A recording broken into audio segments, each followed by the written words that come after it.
1971లో జరిగినటువంటి 5వ లోక్సభ ఎన్నికల్లో ఇందిరాగాంధీ యొక్క ఎన్నిక చెల్లదంటూ ఫిర్యాదు అందడంతో అలహాబాద్ హైకోర్టు న్యాయమూర్తి జస్టిస్ జగన్మోహన్ లాల్ సిన్హా ఆమెను అనర్హురాలుగా ప్రకటన చేశారు. ఆమె ఎన్నిక చెల్లదంటూ రాబోయే కాలంలో 6 సంవత్సరాల కాలం పాటు ఎన్నికల్లో పోటీ చేయరాదంటూ 1975 జూన్ 12వ తేదీన తీర్పు వెల్లడి చేశారు.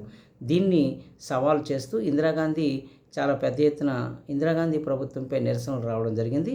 జనతా పార్టీ నాయకుడైనటువంటి జయప్రకాష్ నారాయణ గారు పెద్ద ఎత్తున నిరసన తెలియచేయడంతో ఇదే అదునుగా చూసుకుని ఇందిరాగాంధీ నాటి రాష్ట్రపతి ప్రకృతిన్ ఆలీ అహ్మద్ చే ఒప్పించి జాతీయ అత్యవసర పరిస్థితి 1975 జూన్ 25వ తేదీన ప్రకటన చేశారు. ఈ జాతీయ అత్యవసర పరిస్థితి కాలంలో పౌరులకు ఉన్నటువంటి ప్రాథమిక హక్కులు రద్దు అవుతాయి. కానీ నాటి రాష్ట్రపతి పౌర హక్కులను, సివిల్ రైట్స్ని డిజాల్వ్ చేయడం అనేటువంటిది జరిగింది. ఇది పౌర స్వేచ్ఛకు భంగకరమైనది.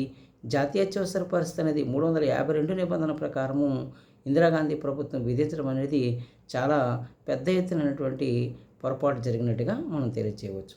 అయితే ఈ జాతీయ అత్యవసర పరిస్థితి 1975 జూన్ 25 నుంచి 1977 మార్చి 21 వరకు కొనసాగింది.